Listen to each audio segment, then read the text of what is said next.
afternoon, everyone. I hope you're all having a wonderful Thursday. My name is Alexa, and it is my pleasure to introduce the panel, Co-Developing the Future, Indigenous Partnerships and Culture Changes in Federal STEM. So before we dive into our discussion, we have an exciting update regarding accessibility today. We are testing simultaneous interpretation through the Wordly app right here on Zoom. So for captions, you should see an option on your screen to enable Wordly app. You can select your preferred language to see a live transcript of our conversation. And for audio, we are dropping a special link in the chat right now. If you can open that link in a separate browser tab or on your mobile device, you'll be able to listen to the live audio in either English or French. And when using the web link for audio, please mute the main Zoom window to avoid hearing two voices at once, both the original speaker and the interpretation. So since we are piloting this technology to make our panels more inclusive, we thank you for your patience and would love your feedback as we work to increase bilingual accessibility for our audience and break down language barriers in real time. Now, I would like to pass it on to today's co-moderators, Tammy Stewart-Chester, Acting Director of Health Canada's Departmental Science and Ethics Policy Bureau, and Christina Molina, Deputy Director, Interdepartmental Indigenous STEM Cluster, Agriculture and Agri-Food Canada. To take it from here, welcome Dr. Tammy and Christina. Thanks so much, Alexa. Bienvenue à toutes et à tous. Welcome everyone to this virtual CSPC panel convened by Health Canada in collaboration with the Indigenous Science, Technology, Engineering and Mathematics Cluster, otherwise known as the iSTEM Cluster. My name is Tammy Stewart-Chester, and I live and work in Manitoba, which is Treaty 1 territory, and located on the treaty territories and ancestral lands of the Anishinaabeg, Ansinnanook, Dakota Oyate, Dene-Sulene, and Nehe-Thuok nations, and is located on the homeland of the Red River Métis. Northern Manitoba, where I've also personally spent time working, includes lands that were and are the ancestral lands of the Inuit. I respect the spirit and intent of treaties and treaty making, and am personally committed to working in partnership with First Nations, Inuit, and Métis people in the spirit of truth, reconciliation, and collaboration. And I'm very happy to be here today.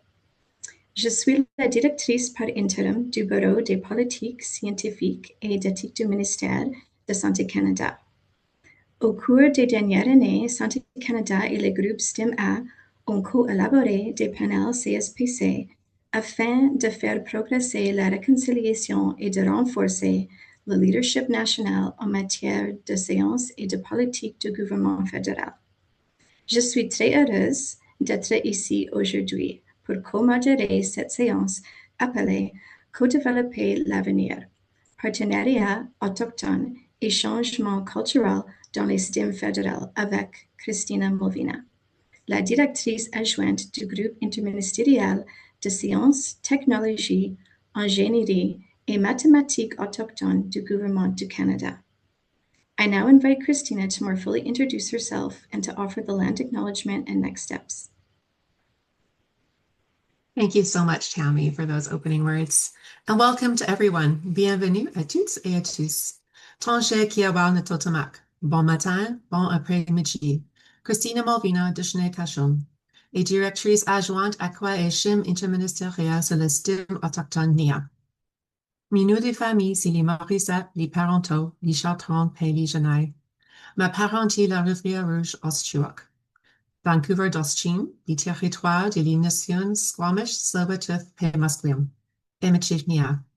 My name is Christina Malvina, and as mentioned, I'm the Deputy Director of the Interdepartmental Indigenous Science, Technology, Engineering, and Math Cluster, otherwise known as iSTEM within the Government of Canada. As you may have gathered, I'm Red River Midship and currently living as an uninvited but very grateful guest on the traditional territories of the Squamish, Tsleil-Waututh, and Musqueam nations, otherwise known as Vancouver. As this is a virtual gathering, I invite each of you to take a moment to acknowledge the Indigenous peoples on whose lands and waters you're joining from today. This panel does take place across the vast and diverse territories of First Nations, Inuit, and Métis peoples whose relationship with land, water, and knowledge systems long predate and continue beyond Canadian institutions, policies, and scientific frameworks. I encourage us to approach today's conversation grounded in place and to reflect on how the ideas shared here today influence not only our professional practice, but also personal commitments to reconciliation with the land and peoples who steward it. So before we begin, I would like to offer a brief introduction to iSTEM as it provides some important context for this panel. So the iSTEM cluster was first established in 2019 as an interdepartmental initiative to strengthen how the Government of Canada engages with Indigenous science, Indigenous knowledge systems, and Indigenous-led STEM priorities. The cluster brings together science-based departments and agencies, such as Health Canada, to support more coordinated, ethical, and distinctions-based approaches to science, research, policy, and practices. Our work is very much grounded in the understanding that Indigenous sciences and Western sciences are distinct parallel knowledge systems, and that respectful partnership requires the creation of ethical space, shared governance, and institutional change, as opposed to more common ways of thinking, which tend towards integrating Indigenous knowledge with Western systems. So building on our lessons learned from our early years, ISEM is presently evolving into a more modernized version of itself. We are moving towards a more intentional, sustainable, and delivery-focused approach. This includes strengthening Indigenous governance of knowledge, supporting Indigenous data sovereignty, and advancing the institutional conditions within the Government of Canada needed for Indigenous-led science to shape priorities, decisions, and outcomes across federal STEM. So I'll pause here for a brief housekeeping item. I believe that CSPC will soon be launching a poll in the chat. Once that pops up, there it is. If you could please take a moment to respond to it, that would be wonderful. And now I'll turn it back over to Tammy for introductions. Tammy, over to you. Thanks so much, Christina. Very happy to be able to introduce our incredible panelists today. First, we have Dr. Karine Duhamel. Karine is an Anishinaabe historian and an off-reserve member of the Red Rock Indian Band. As director of the Indigenous strategy at the Social Sciences and Humanities Research Council of Canada, she works to support all federal research funding agencies in their implementation of the Tri-Agency Plan titled Setting New Directions to Support Indigenous Research and Research in Canada. She provides expertise in the areas of partnerships, policy, and programs. She is also a speaker for the Treaty Relations Commission of Manitoba, an affiliate of the Centre for Human Rights Research at the University of Manitoba. Welcome, Karine. Thank you so much. Oh, sorry. Please go ahead. Okay, thank you. So thank you so much, everybody. I'm so happy to be here and really excited to be part of this panel, but I think you have other people to introduce. My apologies. No, thank you. It's so good to have you here. I'd now like to introduce Ms. Cheryl Curry. Cheryl has worked at Health Canada for over 20 years. She has experience in the risk assessment of chemicals and air pollutants, as well as human biomonitoring. Currently as section head of the Targeted Epidemiology and Biomonitoring section, she manages a team of scientists studying exposure to environmental chemicals and their health effects among people living in Canada who may be disproportionately exposed to these substances. Welcome, Cheryl.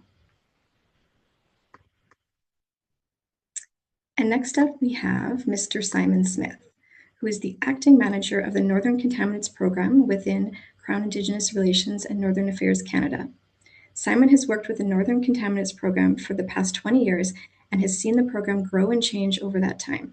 Simon lives in Chelsea, Quebec, and enjoys spending time on the lakes and rivers of this land. Everybody, good afternoon. Awesome, welcome. Next up is Mr. Randy Jenkins. After 25 years in the federal government, Randy retired to take up the reins as the chair of the Wishiwemagun Alliance and CEO of the Wishiwemagun Buying Alliance, a partnership between First Nations, the charitable sector, and the private sector, bound together by a two-row wampum treaty to end hunger for babies and elders. Welcome, Randy. Good afternoon, everybody, and thank you. And last but not least, we have Ms. Natalie Corneau. Natalie is a molecular biologist with Health Canada who leads the Emerging Technologies Laboratory in developing rapid methods to detect foodborne pathogens. Recognized for her leadership in both innovation and community engagement, she partners with the NRC in Boucherville and the Wishiwemagun Alliance to co-develop diagnostic tools that respect and empower Indigenous communities and their traditional food systems. Welcome, Natalie. Thanks. So a huge welcome to all of our panelists. Thank you so much for being here with us today. And I will now hand it over to Christina for an overview of today's proceedings. Perfect. So this panel today builds on a multi-year dialogue led by the Federal ISTEM Cluster at CSPC from 2022 to 2024. Over that time, the conversation has intentionally shifted away from the idea of integration that I spoke about earlier to that of framing Indigenous sciences and Western sciences as distinct, complete, and valid knowledge systems, each grounded in their own laws, methods, responsibilities, and relationship to the land. So the work before us is not to collapse these systems into one another, but to bring them into relation within ethical space, where those power imbalances are acknowledged, Indigenous authority is respected, and decision-making is shaped through mutual accountability rather than extraction or accommodation. This shift makes clear that meaningful partnership requires more than inclusion. It calls for cultural, structural, and procedural transformation within federal STEM, including Indigenous governance of knowledge, distinctions-based partnership models, data sovereignty, and institutional conditions that uphold Indigenous rights and self-determination. So I'm pleased to say that today's presentation offers practical examples of what that transformation can look like in action, from changes in research funding and program governance to community-driven tools grounded in land, relationships, and lived experience.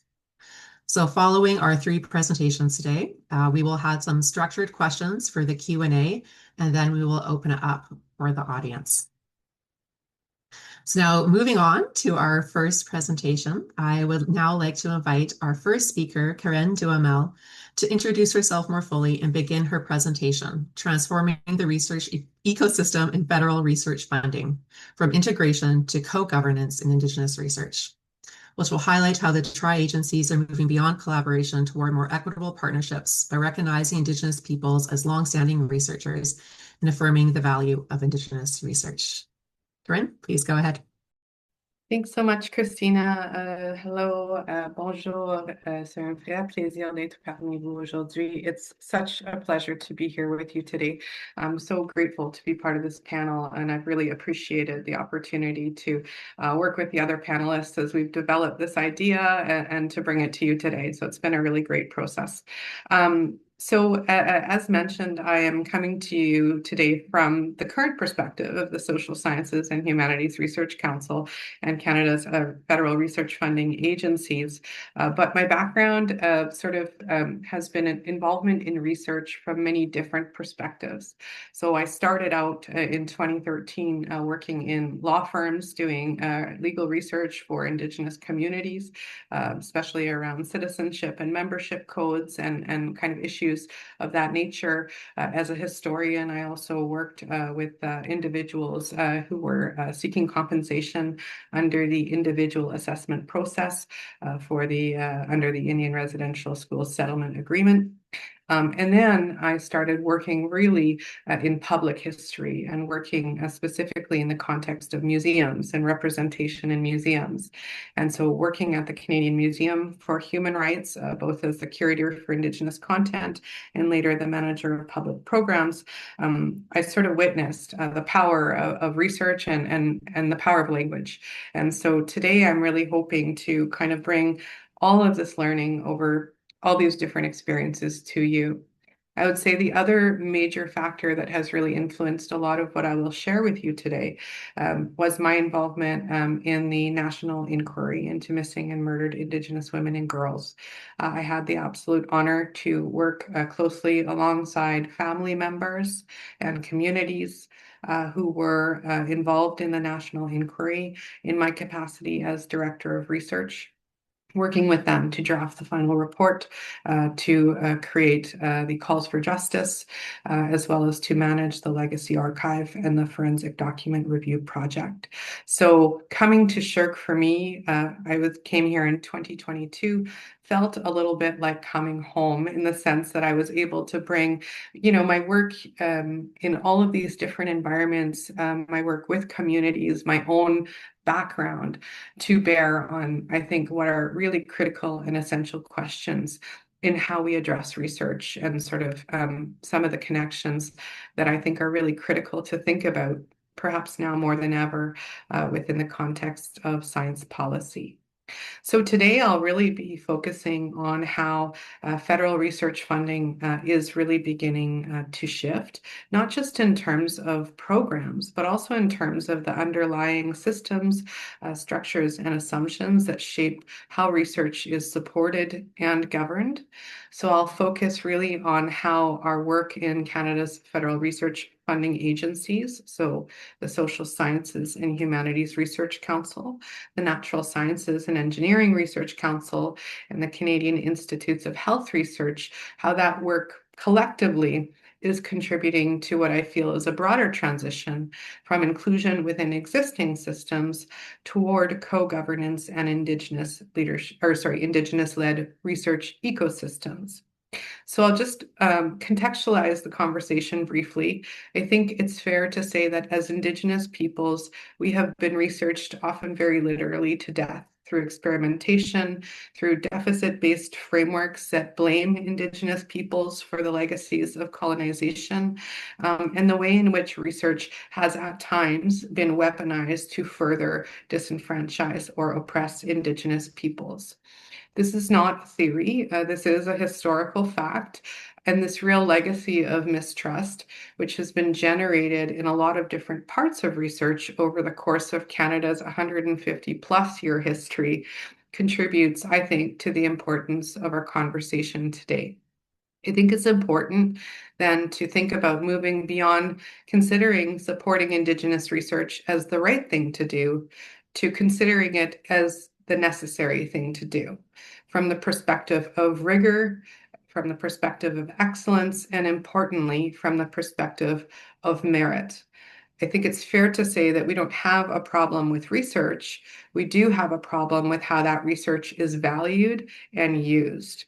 Indigenous peoples, we have been researchers since time immemorial. Everything we do, everything we create, everything we discuss is research.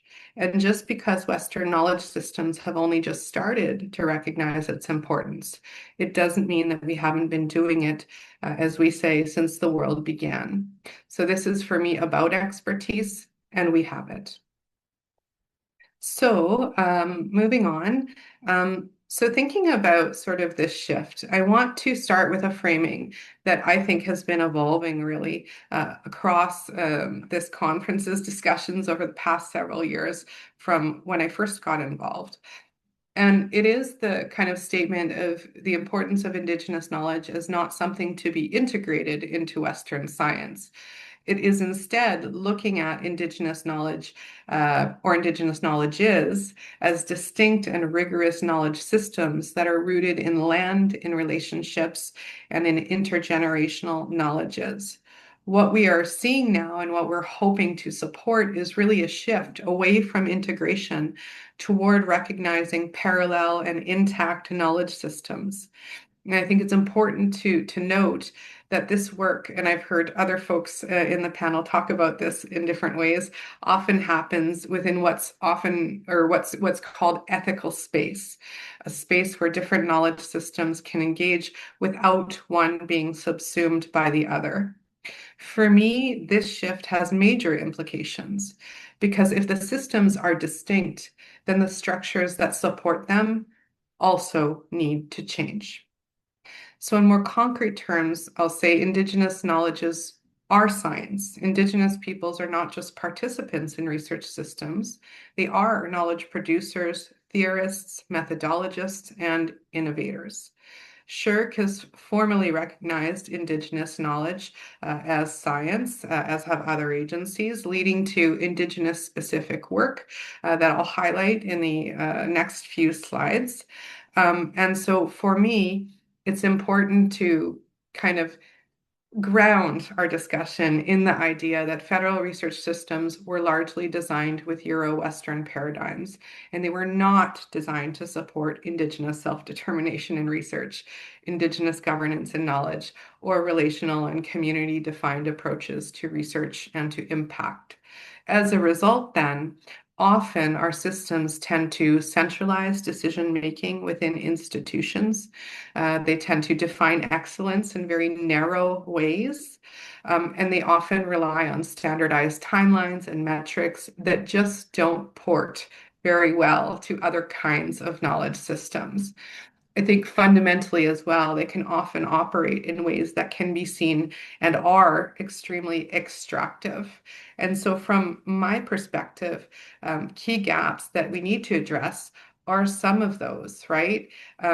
It means that we need to really critically examine our structures to see how they can better support Indigenous self-determination in research, Indigenous governance within the context of Indigenous knowledges, or relational and community-driven approaches.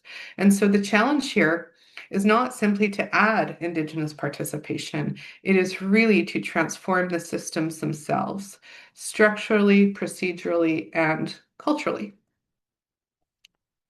So, in thinking about what these transformations actually look like, I'll say that I've seen a lot of very promising shifts, right? We're starting to see this idea of moving beyond inclusion and moving towards centering Indigenous-led research, Indigenous governance, and Indigenous definitions of excellence in knowledge and in science. The shift is not just symbolic, it's quite foundational. And I think that this recognition has started to and has continuing potential to reshape how we understand our responsibilities, not simply to include Indigenous participation within existing systems, but to create and to hold space for Indigenous-led research, Indigenous governance, and Indigenous definitions of what works. I think at this high level, then the transformation involves a series of shifts, right? We want to move from consultation toward co-governance and shared authority. We want to move from externally defined excellence to Indigenous defined success. We'd like to challenge rigid funding structures to introduce more flexible relational approaches to research funding. We certainly need to look at institutional control of data to move toward Indigenous data sovereignty and fundamentally to move from extractive practices toward relational accountability.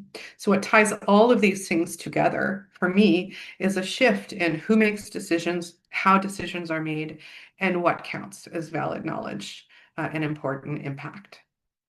So then I'll get into a few sort of examples. So just to provide you with a little bit of context, within the agencies, we have been for several years pursuing the implementation of a strategy that was launched in 2020, really, is when it got rolling. And it's called Setting New Directions to Support Indigenous Research and Research Training in Canada. It is one of the main priorities of the Canada Research Coordinating Committee, and the strategy sets out 4 key directions aimed to strengthen the capacity of First Nations, Inuit, and Métis communities to lead their own research, as well as to partner with the broader research community in terms that make sense to them. Monitoring and guidance of this plan are provided by a group known as the Indigenous Leadership Circle in Research, which is sort of one of its key roles is to oversee progress. And then we have several other Indigenous groups that also support key elements of the plan. We have extended this strategy to March of 2029 to make sure that we have enough time to deliver on the commitments that we've made, but also as an opportunity to try some new sort of innovative approaches to designing whatever we'll do next in the context of supporting the goals of this strategy. So on that note, then I'll highlight maybe 3 short examples of work that is underway or that we've been pursuing. So the first thing is sort of redesigning funding structures. So supporting Indigenous research is, of course, as I've already talked about, a matter of justice. And it is also within the agencies a real strategic imperative. We really feel that when Indigenous communities define research priorities, methods, governance, and data stewardship, the outcomes are more equitable, they are more trusted locally, and they are more durable over time. We know that Indigenous perspectives remain underrepresented in policy and program design, not because there is a lack of expertise or innovation, but because institutional systems have not historically been built to recognize or to resource Indigenous knowledge, leadership, and autonomy. And one place where our shift in the agencies is visible is in our redesign of some new funding opportunities that we launched this year to support specifically Indigenous post-secondary institutions and Indigenous not-for-profit organizations involved in research to pursue their projects. The work was guided, of course, by the Leadership Circle in Research, and we have funding streams that are specifically designed for Indigenous-led research. This means looking at things like expanded eligibility to include more organizations that can apply and administer our funding. It also means looking at distinctions-based approaches that realize that one-size-fits-all programming doesn't always work for people.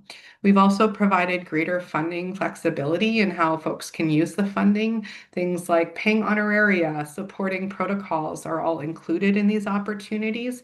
And very importantly, we have increased the indirect costs. So a lot of organizations we work with don't have a big research infrastructure like universities or colleges do. So we've included the ability of organizations to use up to 30% of the grant to support their indirect costs. What we've heard from people is that these have been really necessary and important innovations that will allow them to pursue their projects in the way that they'd like to pursue them. As part of this opportunity, we've also looked at merit review as a really potentially transformative tool. Traditionally, merit review has been one of the most powerful and maybe least visible mechanisms in shaping research systems. So this year, in the context of the new network grant opportunity, we have worked with an Indigenous advisory group whose expertise is in this area to completely redesign our merit review.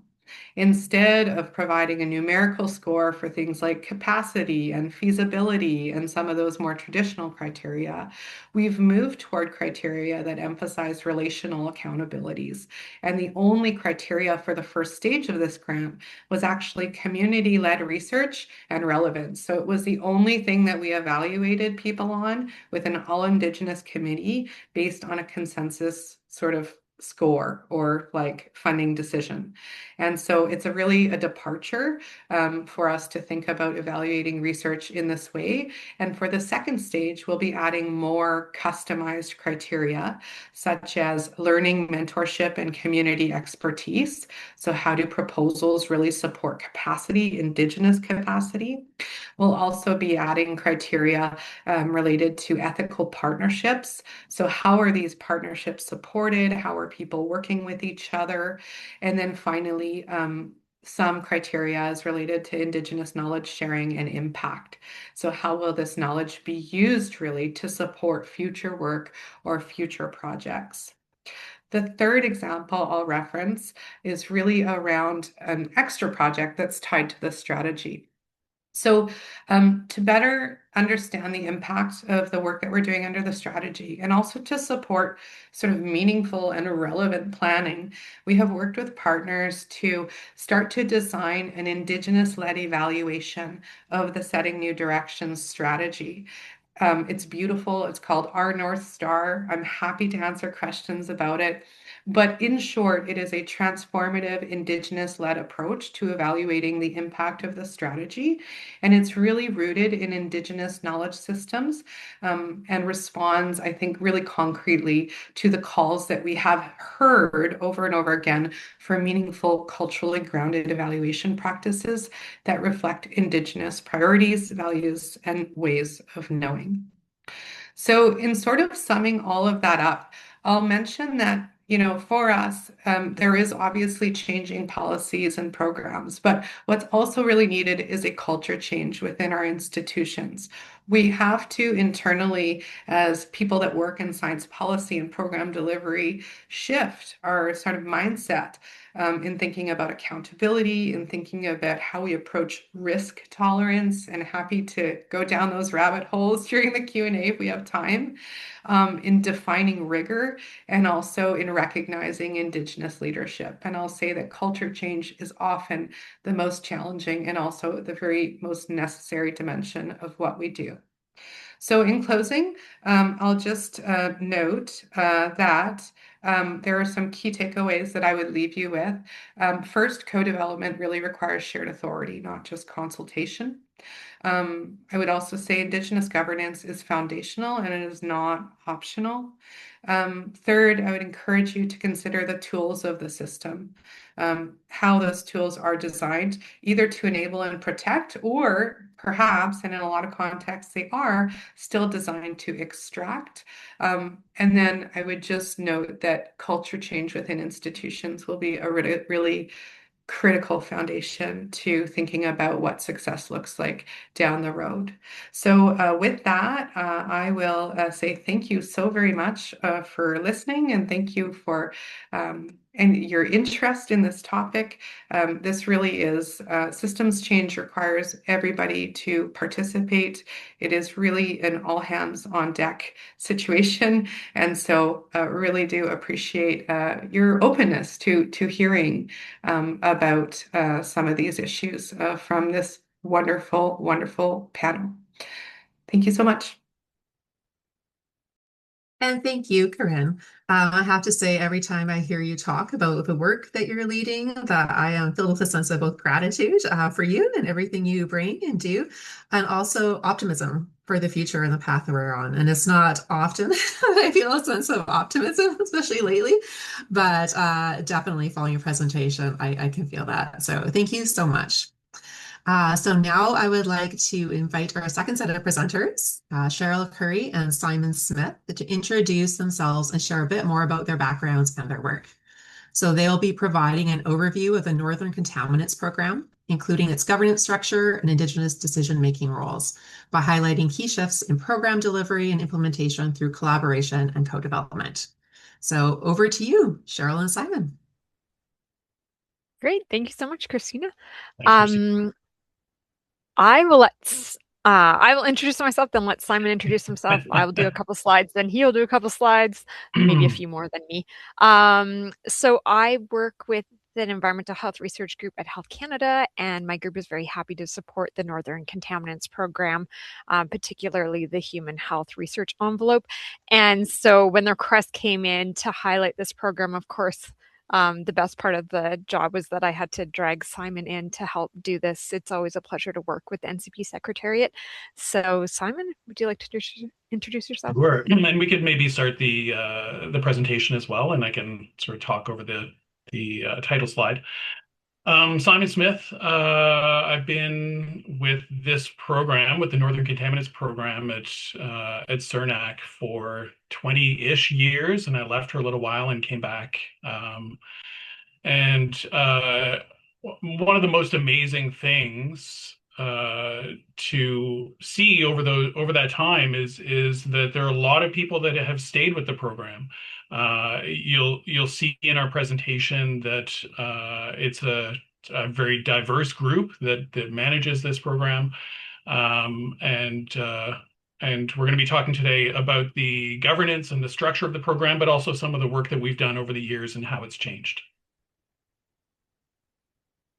Okay, so thanks. This is the perfect slide to be on, and I think it was really great to follow that first presentation and gave me time to think and reflect on where I've seen this program go and where it can keep going and keep evolving. So thank you, Corinne, for that first presentation. So the Northern Contaminants Program has a mandate to reduce and wherever possible eliminate contaminants in traditionally harvested foods, while providing information that assists informed decision-making by individuals and communities in their food use. So next slide. And I think it's really important to note that the Northern Contaminants Program works with Northerners and Oh, we'll go back. Yeah, perfect. That slide's perfect.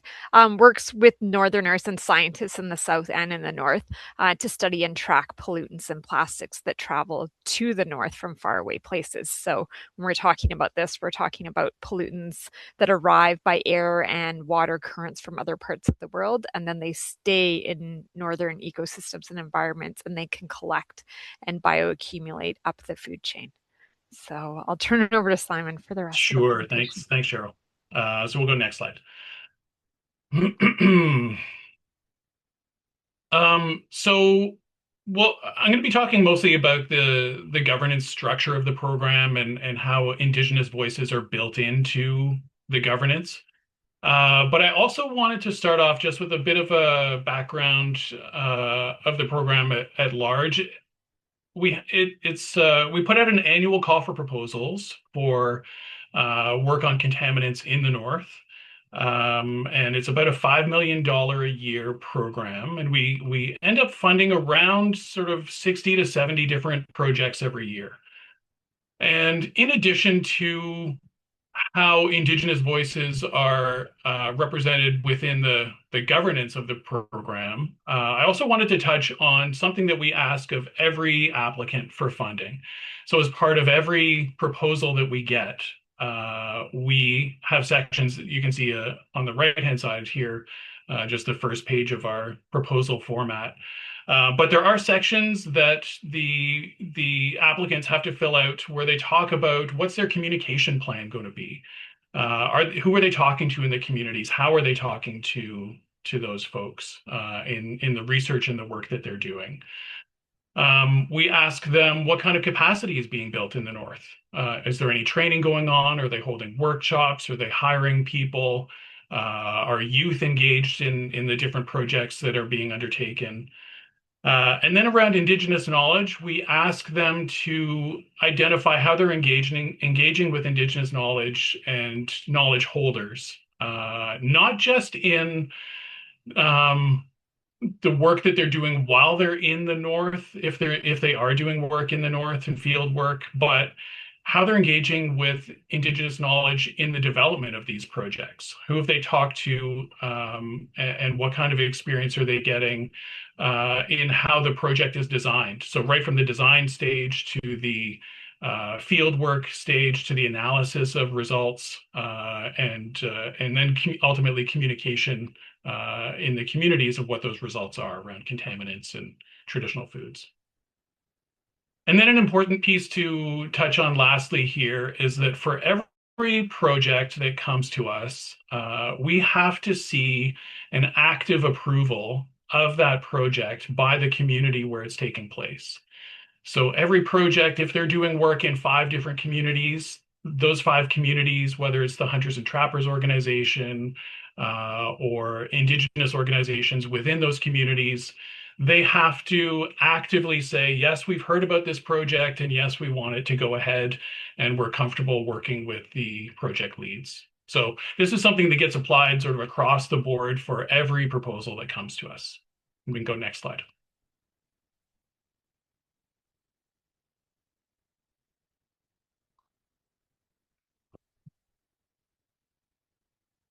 One more slide.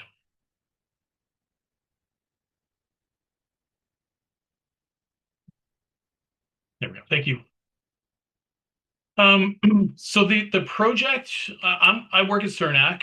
The program rather is sort of run out of a secretariat, the Northern Contaminants Program Secretariat at CERNAC. But it's really important to understand that it's a program that's managed by a whole group of different people.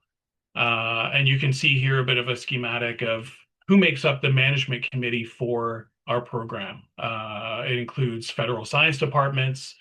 It includes 4 different Indigenous, what we call Indigenous partner organizations. So ITK, ICC Canada, CYFN, Dene Nation. They all participate in the management of the program, and they get compensated for their time and travel to participate in the program, which is also important.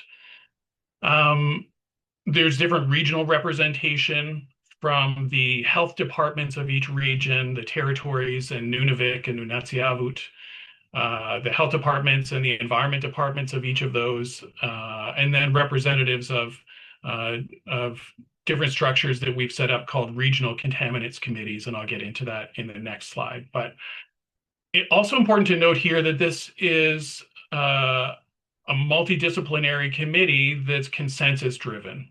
So it doesn't really come down to, how many votes do we have to approve a project on fish in the NWT and how many people are for it and how many people against it.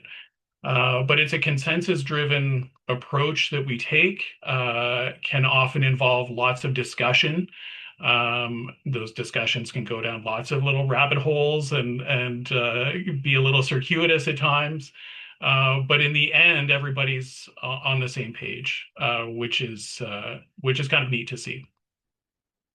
It's this group as well that sets the policies and the priorities for the program, and makes funding decisions. So again, while it's housed at CERNAC, and we do, as Cheryl said, have some funding as well from Health Canada, it's this diverse group that makes the funding decisions for what work goes ahead each year. And that's pretty neat. So it's not an advisory committee, but it's actually a decision-making body.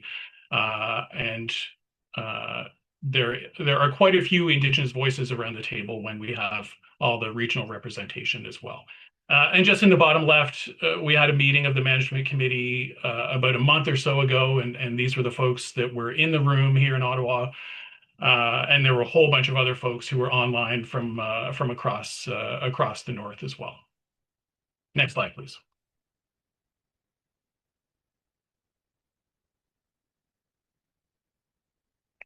So in addition to the management committee, there's a structure at the regional level. We have different regional contaminants committees, and there are 5 of them, one for each of the territories, one for Nunavik, one for Nunatsiavut. And they play a crucial role in the running of our program. And they conduct a special kind of review for all the proposals that come in. So every research proposal that comes to us, it goes through a technical review, and in some cases an external peer review if it's a project we haven't seen before. But a really important part of the review process is what we call a social and cultural review. So these regional contaminants committees look at each of these proposals, not necessarily from a technical perspective, but from the perspective of, is this a good project for the community? Are they talking to the right people? Are they engaging with the right people? Do they have a good communication plan? And ultimately, they bring that voice to the management committee that makes the decisions. But also important to note here that each of these groups is wildly different. In Nunatsiavut, it's a fairly small group, and they're all really integrated with all the different contaminants projects that have been funded over the years. In the NWT, it's a group of about 20 different people from all over the territory. But the commonalities, each of these committees involves Indigenous organizations from the region, the health and wildlife authorities, and the health authority is a key part, key figures to have involved in the NCP, as some of the projects that we fund do deal with contaminants in food and are centered around concerns that people have about their food sources. CERNAC is involved in each of these, as well as northern colleges and research organizations and other regional government departments as they see fit in the region. So another super important part of our program. And we'll go next slide.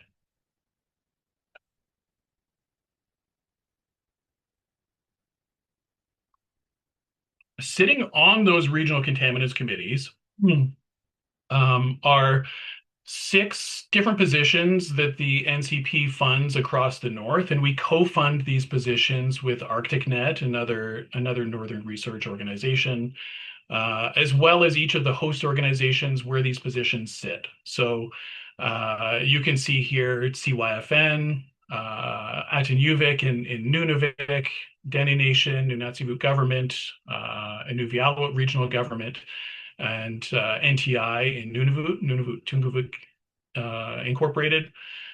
And these are full-time positions, partly funded by our program, partly by others, and they liaise with northern communities and researchers. And when researchers apply to our program, we give them the contact information of all of these folks to say, if you're interested in connecting with people in a community, but you don't know how, these Indigenous research advisors can help you with that. These positions initially started quite a while ago, back in 2004. Initially, there were only 4 Inuit research advisors, and in the last few years, one of the changes that we've made is beginning to fund research advisor positions in the Yukon and in the NWT as well. And they're good for the host organization. So they're co-funded by us and ArcticNet. And the host organizations kind of kick in kind some logistical support for them, some office support. But it allows those host organizations to be really plugged into the research communities that are working in their space. We can go next slide.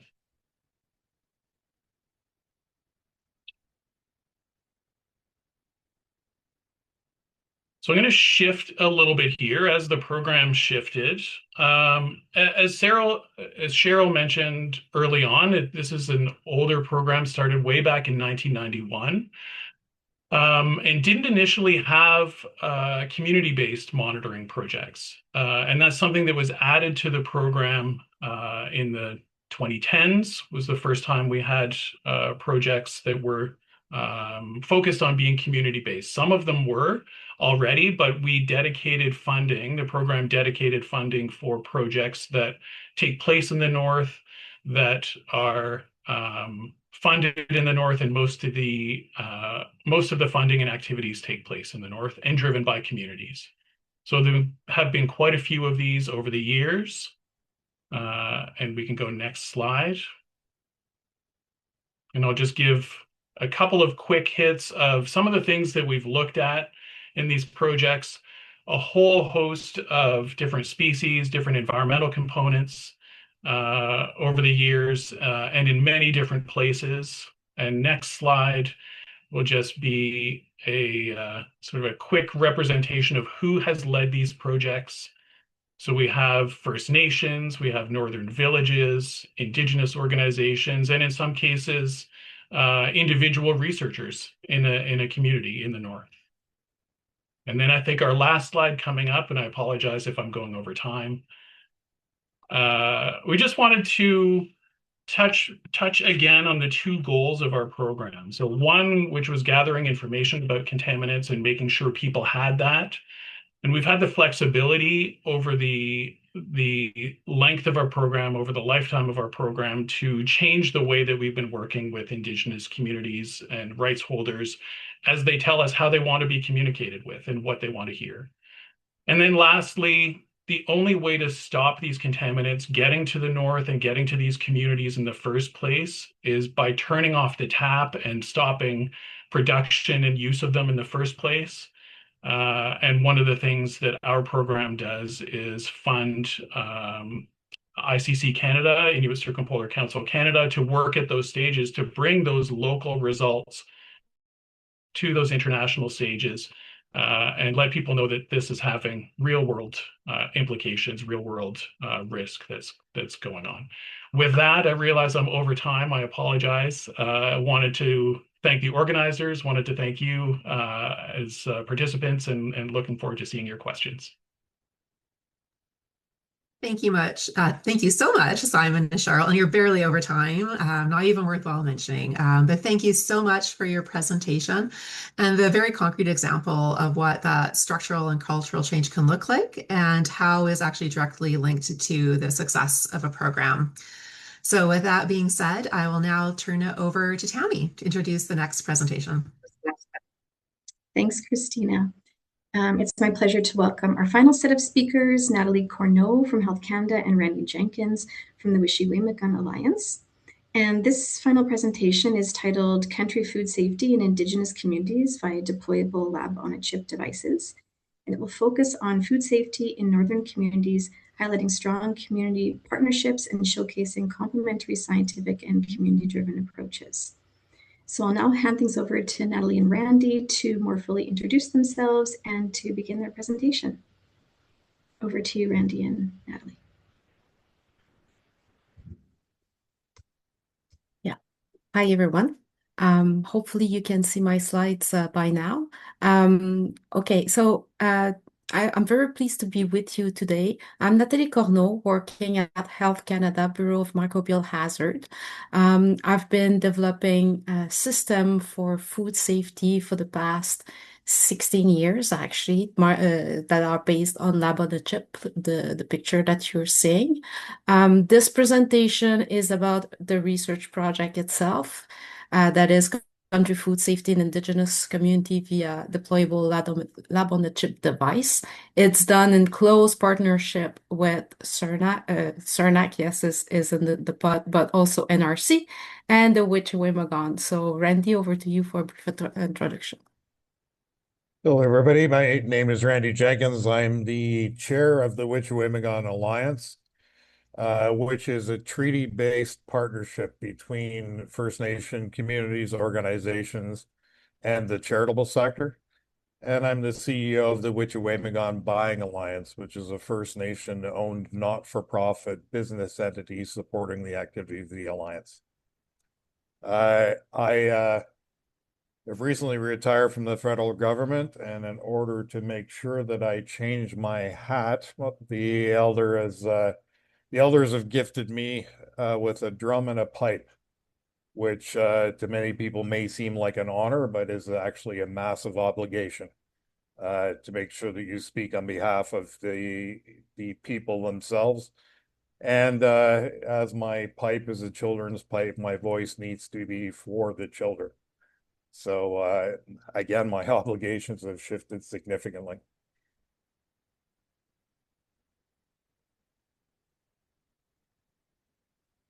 Okay, so today, I guess we will start with the project itself and how we've been working very closely with in partnership with First Nation. So this is a lab-on-a-chip project. The lab-on-a-chip is actually what we can think of a lab, but that is shrink down into a size of, one could say a credit card. Some of our devices are the size of a cell phone.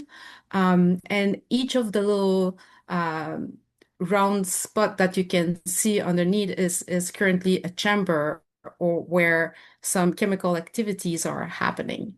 We're developing those system with the NRC in Boucherville, Quebec, with Dr. Verre's team. And these platforms are now adapted to run very complex process, such as sample preparation for next generation sequencing.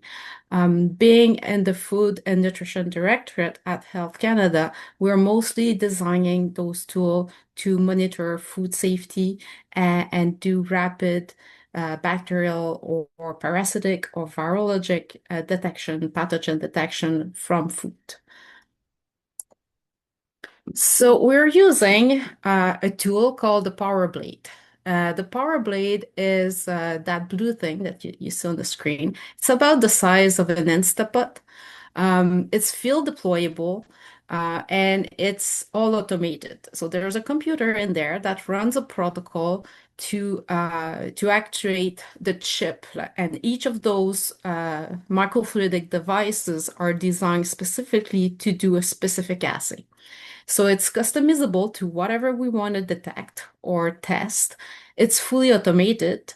It provides shorter test time because the volumes are very small, and that leads also to saving quite a bit of money if we're just working with mLs instead of tens of hundreds of mLs. Other advantages that it's fairly low cost to produce. It is deployable and portable. It fits in the trunk of a car. It can sit in any benches and communities for like autonomous testing. And that's the point, to develop something that is usable on site wherever that site might be. There's also no need of highly trained personnel. The idea really here is to feed the machine with food, press play, and walk away. So the potential really is endless. Like I was saying, every cartridge that we design is an assay per se. It can be used for food safety as well as monitoring environment up north. The Power Blade unit will be going on the space station next year to monitor blood astronauts for some changes that might happen up there in the non-absence of gravity. The same unit also we just swap the cartridge and we can do some environment monitoring, chemical, as well as AMR testing, like antimicrobial testing. So if we look at what we're doing, the bread of butter and butter that we're doing is really microbial testing in food. So the culture-based method, if we look at the traditional assay, it takes anywhere between 5 and 7 days to do a sample preparation, enrichment of the food, and then we have to isolate and purify the sample and do the identification. It's a whole week. If we're looking at the Power Blade device that we have, now we can do the whole process within 8 to 30 hours, which is a significant speed up of the traditional method. So the idea here was to detect really common pathogens that are a threat for food safety and food sovereignty in the communities. It's all good to do these kind of technology, but if we just use the food available at the grocery store in Ottawa, well, chances are that we will miss entirely the objective. We want to be able to capture what's out there in the north, what's a threat for the food safety of the different community, but also we want to be able to feed the machine with a piece of country food, and the unit will be able to take it. We won't run into hiccup. So all of this work needs to be done at the research and development level in partnership with the different communities who are ready to partner with us. So these communities that wants to send us country food, they are seen as equal partner. We're working directly with the harvester to try to understand their worried, and we are treating the food. We do test everything the traditional way, and then we sit down with them a few weeks later to explain what we found in the food. But those food are then teaching the lab on a chip system for further development, and we keep them in the loop in every single step of the way. So it is seen as a reconciliation project from their part. So this is a multi-year project.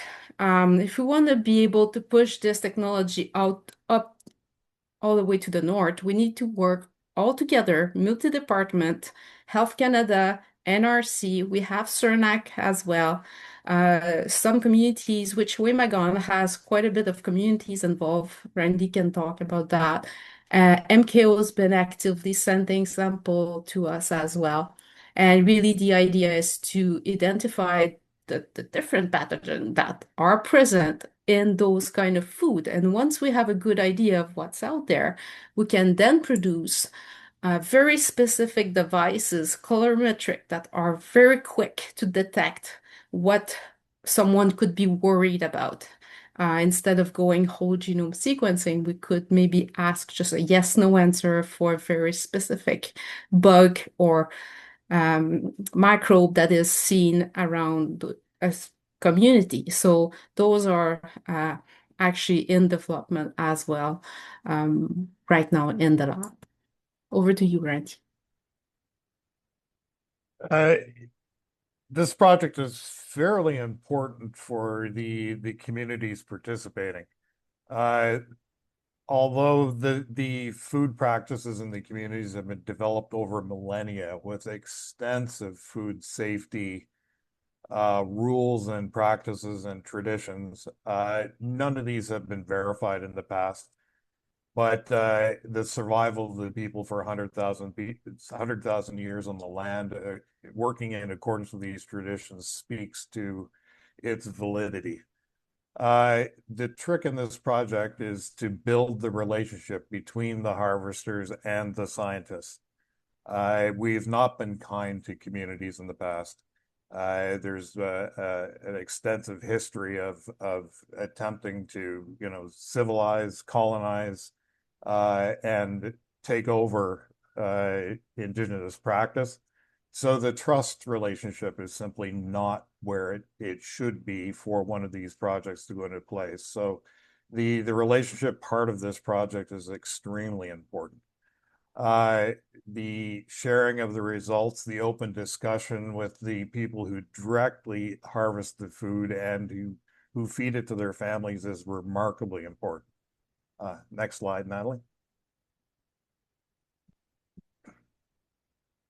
Like I said, the harvesting practices that exist in the communities have been around for millennia. They are extensive. They are oral traditions. They are passed down from generation to generation, and the rules are respected. We are at a point now that as a result of colonization, a lot of this practice has been fragmented and is becoming increasingly fragmented. Part of what we do through Witch-Uwemagon is attempt to rebuild these systems, restore them, shore them up, and make sure that they're there for the future generations.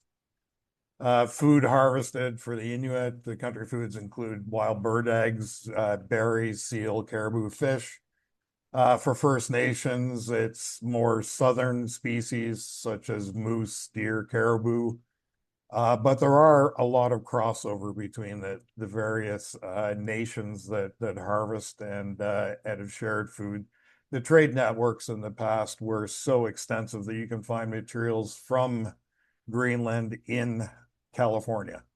So this is not something that is isolated. These trade networks sustained the people far before Columbus ever set foot.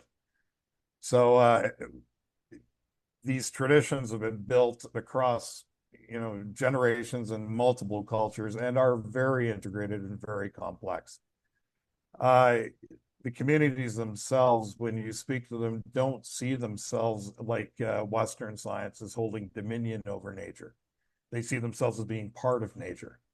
They see themselves as obligated to the foods, to the animals, to the land itself.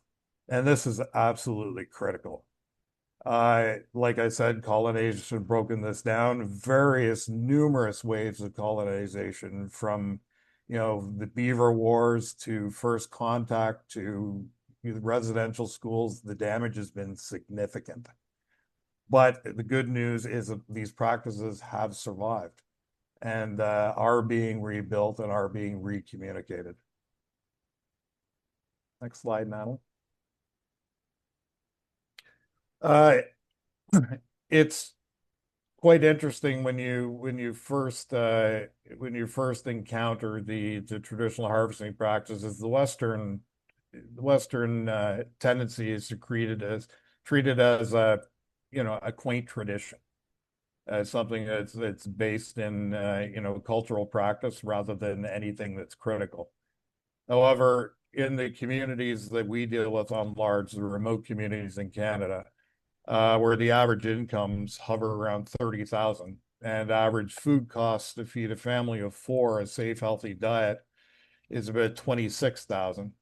Harvesting is not something that is just simply done for fun.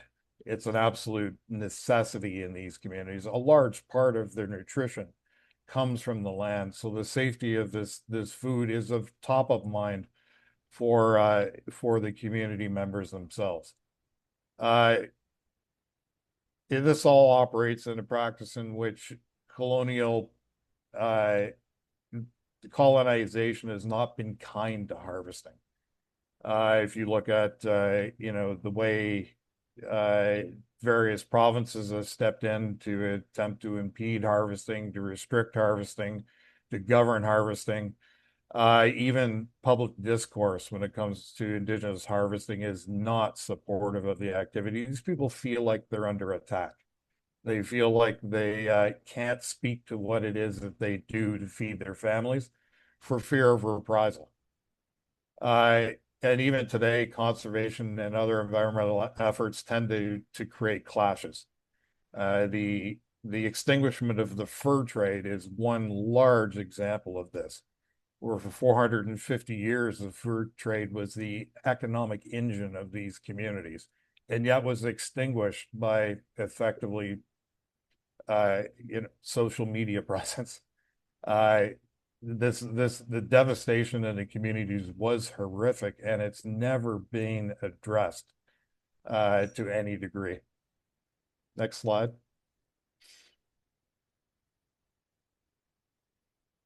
In that context, a project like the one that Natalie is doing needs to be carefully managed.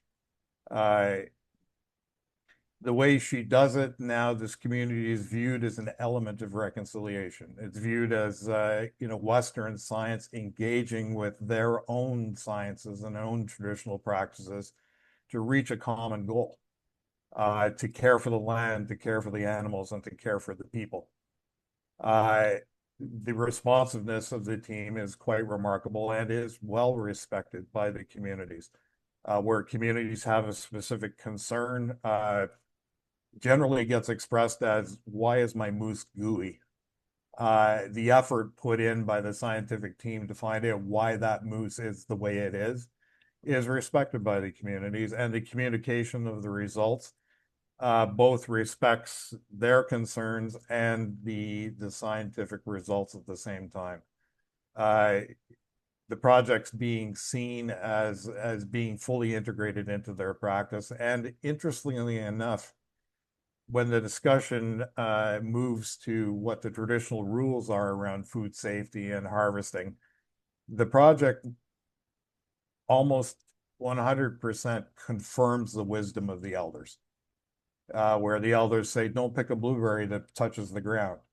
The project demonstrates why you don't pick those blueberries and confirms the wisdom of the elders. To date, there's never been a single conflict between the teaching of the elders and the scientific results. And the contribution to this, increasing the faith in the traditions and practices, is remarkable. And the conversation tends to open more broadly to other areas which typically aren't publicly discussed. So it's providing access to the scientific team that wouldn't normally be there.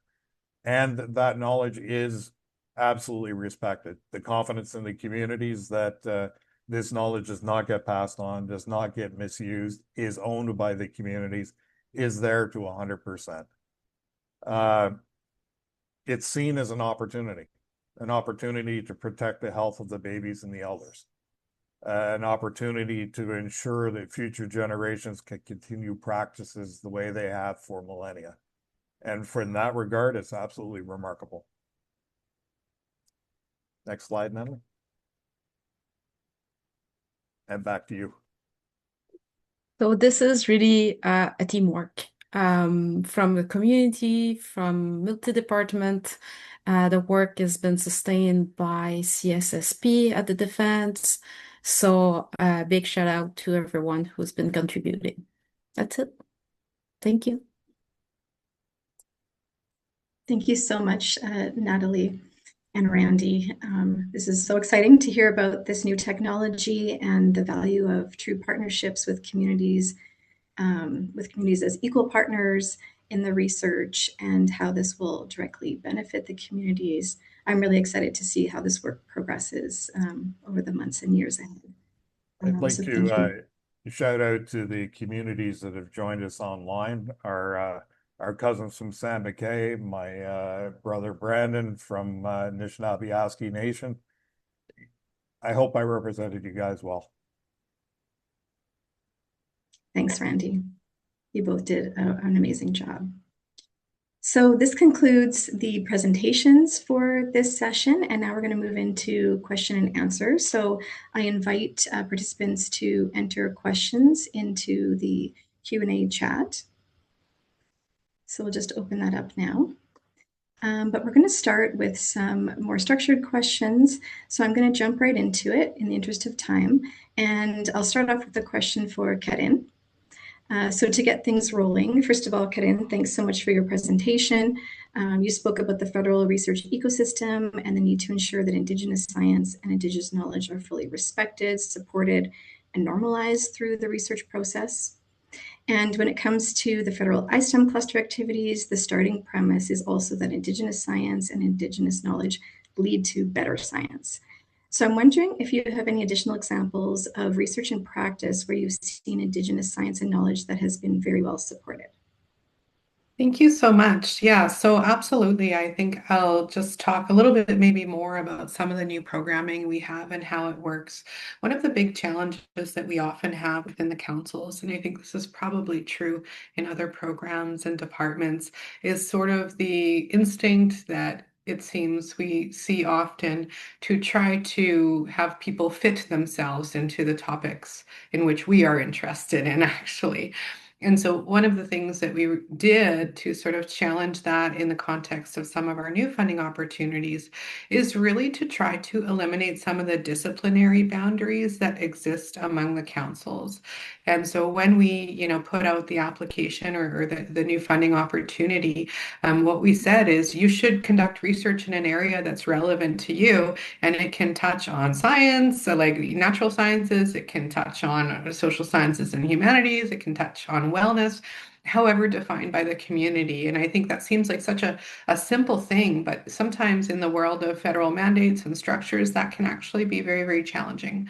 So that was one sort of example that I'd note is just sort of how that program is really challenging some of those boundaries that are often imposed by mandates. And we've had to do, say, a lot of extra work with the other agencies to make this happen, right? From pooling the money to offer more funds in an interdisciplinary way to sort of challenging some of the rules about how we pay things out. In addition, I'll say some of those competitions and even beyond them, we've pursued other work to support these kinds of initiatives and Indigenous leadership in science and in knowledge dissemination by changing some of our regulations. So a couple of years ago, I worked on an amendment to some of our rules because previously it was unclear how Indigenous community members participating in academically funded projects could actually be paid for sharing their knowledge and for participating in the project. So some of those really basic structural changes are also things that we've really looked to pursue. I'll say finally, I think that we have to remain open to continuing to learn. While we often have to put things out there as a pilot, right, it's crucially important to make sure that we're continuing to talk with partners and continuing to implement the things that we're learning about what went well and what didn't go well. And I'll give you a very practical and crunchy example. For a number of years, SSHRC has had a dedicated stream of eligibility for Indigenous not-for-profit organizations that essentially invites them to hold agency funding and to prepare an application to do that based on their unique contexts. I think it's fair to say that the general consensus was that, this was in really good shape and we were really happy with it. I think those things can both be true, and we can say at the same time that we're going to continue to make it better. Because what we have learned through this most recent funding competition is that there remain barriers for these kinds of organizations to be able to participate in federally funded research through the agencies. And some of those barriers have to do with sort of the fact that there needs to be more support for research infrastructure and some of the costs that just are part of conducting research, even if they're not directly related to the research itself. I'll say finally that I think some of the opportunities that we've started to develop and that we've had have really put emphasis on the idea of mobilizing knowledge and supporting different ways to share knowledge. So moving beyond perhaps a journal article or a peer-reviewed publication to outputs that I think we've seen in some of the examples here today are actually meaningful to people and continue to push that forward. So, for me, this looks like some of the results we've had. Through these new opportunities, we had over 30 new Indigenous not-for-profit organizations or post-secondary institutions become eligible in the agencies. That's a big number for a list that for the past 5 years has hovered around like less than 20, right? So we just need to continue to be open and continue to grow. And I really think that some of those like really enabling structural mechanisms that we've built within the funding opportunities, but more broadly within the agencies, are really like the enabling or the foundational considerations for actually realizing some of this impact down the road. We talk often about sort of like thinking seven generations into the future and things like that. And I think at the end of the day, we all recognize, certainly within the Indigenous Research Strategy Group here at SSHRC, that it is about being a good ancestor and paving the way for the ones that are not yet here. And so for us, we really like to think about, what will this impact look like? Not next year, not in 2 years. Those timelines are a bit short, but what can we do now to say in 10 years, in 20 years, in 30 years, this is what we dream, right? This is what we see, and this is what has happened. So I think that's really important for considering. We often sort of lament about how there's not enough participation, but we have to set the conditions to enable it. And those have to be really real and very practical for people who want to be involved. Thanks. Thanks so much, Corinne. Thanks for challenging us to learn and grow and to think about the future, not just the short term, but also the long term. So thank you again for your presentation and for being here today. And I'm going to pass it over to Christina now to ask a question of one of our panelists. Over to you, Christina. Thanks, Tammy. Thanks, Karen. So my question is for Simon. So picking up on my earlier comments about your presentation and what a great job I did and providing us with a concrete example to think through the organizational, structural, cultural changes that are required for success, I'd like to dig into that theme a little bit more with you. So my question is, what needs to change within government institutions? So Indigenous self-determination shapes not only policy commitments, but everyday program design, decision-making, and accountability. Yeah, thanks, Christina. I'm sorry, I have a bit of a cough. I think from our perspective with the Northern Contaminants Program, I'll keep it sort of very simple. Three things. One is bringing in Indigenous participation, Indigenous voices right from the start of a program. And that can be a challenge for some government organizations and institutions when you're looking at setting up a new program.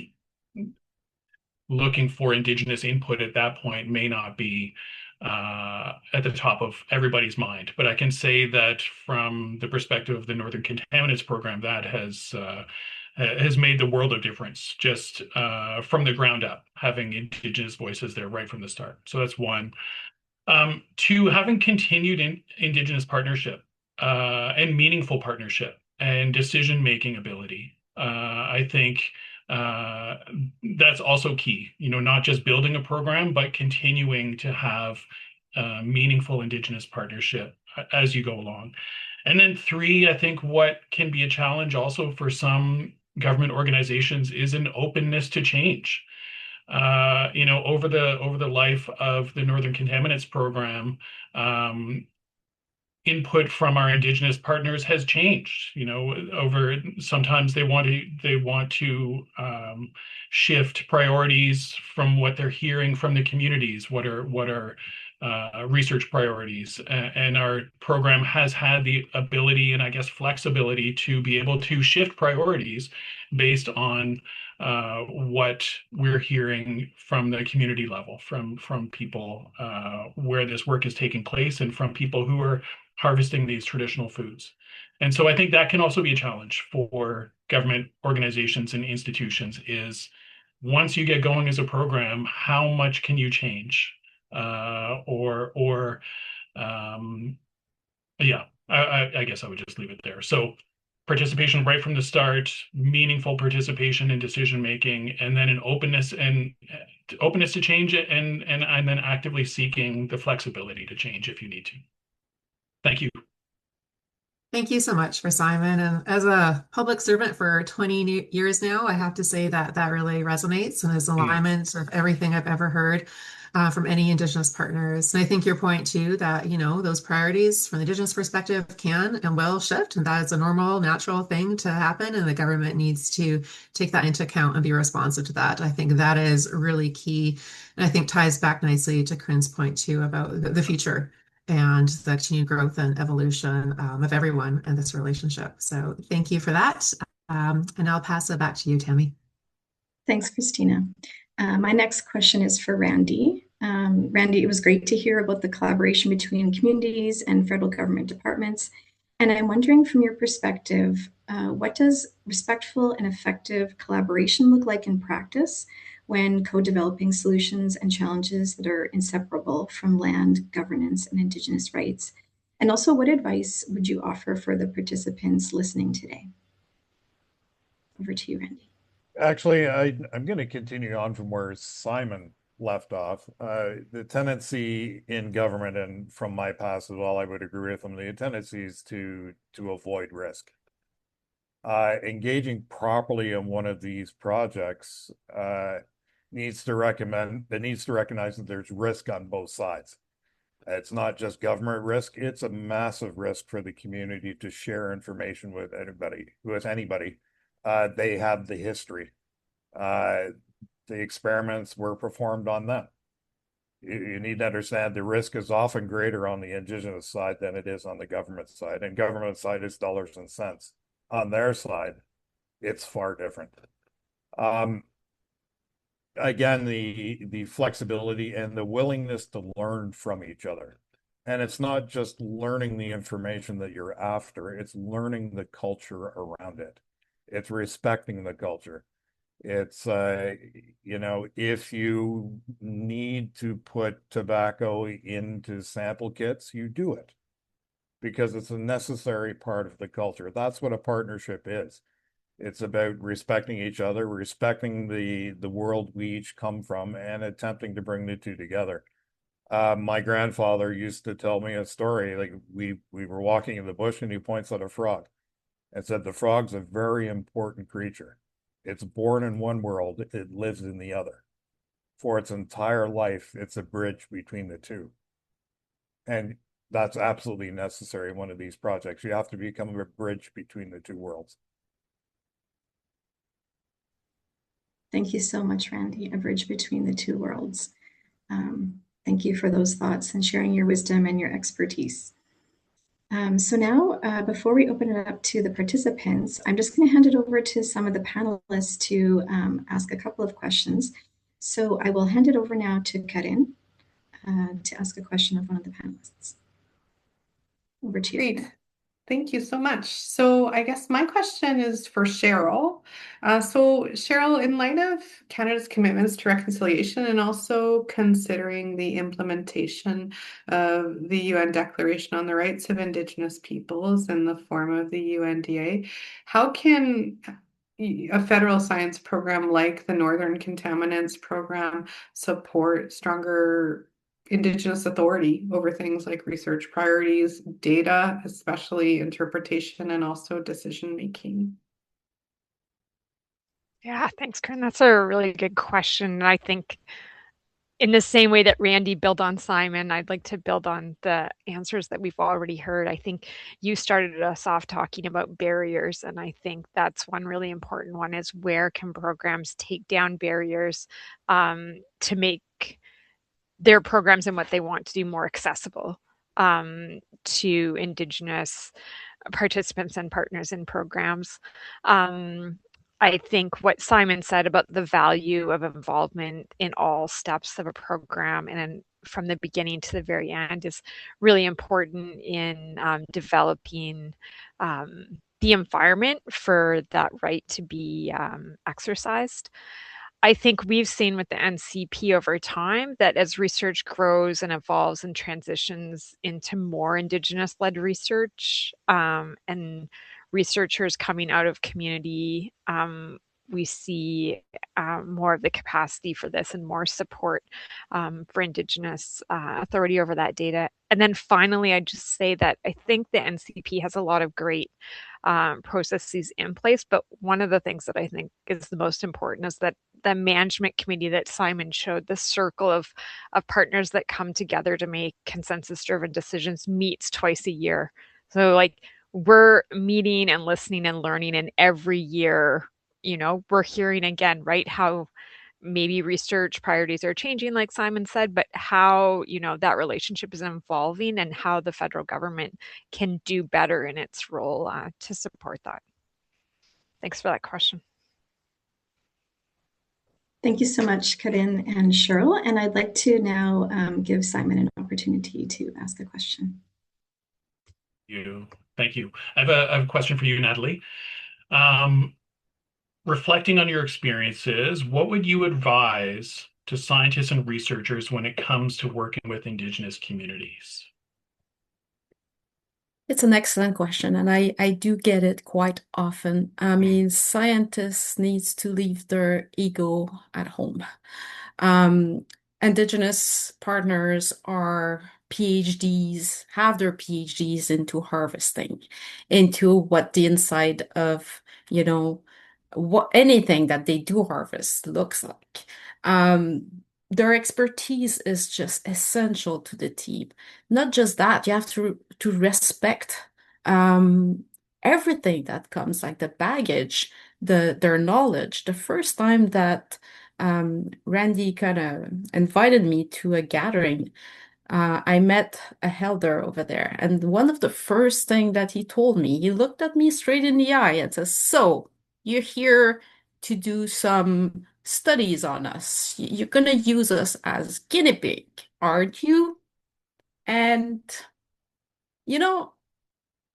the way I answered was, well, I knew the answer. For me, I was there not to use anyone. For me, I was there to open the door to this great project, to work in partnership. And that was my answer. It was, I'm not here to use anyone. I'm here to welcome anyone around the table to discuss, to guide the project. So we have to be ready to deal with the baggage that comes with working with Indigenous. We have to be ready to sit down and listen just to what other has to say, being about what depicted the other day, how an animal looks like, or they're worried about the climate that changes and then their food are impacted. All of it, it's a package deal. It's a great, great journey. Thanks. Thank you so much, Natalie and Simon. And I think we have time now for one question from the audience. And the question is for Natalie and Randy. What actions are planned to support communities in their food security if their food is unsafe? This is more for the next step in food security, after the food has been analyzed into its various organic, inorganic, and/or chemical compounds. You want to go ahead, Randy, or? You would lead on that one, Natalie. Okay. So the way we do it, our team, and that is a bit like touching the taking risk that was discussed. Let's face it, government is not cut to work with Indigenous partner. We have rules that are rigid. We have ways we have to behave to. And this is just not meshing well with how the partners are working. It's different rules. It's just two worlds. So the way we do it is everything is based on OCAP. one of the first thing my DG requested was that I was trained on OCAP, and then I followed the OCAP principle. And that was a great thing because leaning onto OCAP, then it just provided me that safe space where we can sit down with the community, the harvester, anyone who wants to hear about what we found. We pre-digest all the information, of course, so the way it's communicated can be understood. And we provide a full report back to the community. That this report is not sent up the command chain and then approved by a bazillion people. It's a sit-down process where we discuss. Of course, if something very like nasty comes up, I will have to do the right thing and do flag it to uh, FAC, for example. But most of the time, we can protect the identity of the harvester, where it was picked, where it came from, and all the data goes straight back into the community. Randy, just add a bit. Yeah, and under OCAP, it's kind of my job as partners with the community to develop the processes to preserve the information and make sure it can be analyzed by future generations. The communities understand that what we're doing now is setting a baseline. What does the food look like today? When we find out what the food looks like in 20 years, we'll have a comparison, but that information needs to be available and it needs to be accessible by the partners and they need to understand it. So we need to develop the capacity. We need to find a home, and it's my job to put that together with the communities and find a comfortable place for them.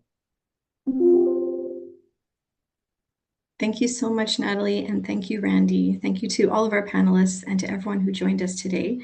That's all the time that we have for Q&A, but our panelists have kindly agreed to share their contact information should you wish to contact them directly. And I'm going to pass it over now to Christina for thank yous and final concluding remarks. Thank you, everyone. So thank you to all of our speakers today. Also to all of your colleagues, community members, friends who have done a lot of this hard work behind the scenes that you're presenting on today. So just a recognition that this work takes many people, and gratitude to all of them, as well as thanks to my co-moderator, Tammy, and to everyone here who joined us today. So as we've heard across the presentations, this panel brings us further along the iSTEM CSPC narrative arc, which has moved us from simply integrating Indigenous knowledge to truly recognizing Indigenous and Western sciences as distinct but equal knowledge systems. So it's my hope that today's examples have been able to demonstrate what transformation can look like in practice. So changes in governance, approaches to data sovereignty, and partnerships that are grounded in land, relationships, and lived experience. These are not just concepts, they're practical, actionable ways of working that strengthen science and ultimately support better outcomes for everyone. We hope that these insights have been helpful, grounded, and inspiring, and that they can support your own work and our collective ability to move this forward. Et maintenant, il est temps de dire au revoir. Merci beaucoup de votre participation aujourd'hui. Thank you again, everyone. Kishi marsi pe kawapa mitum.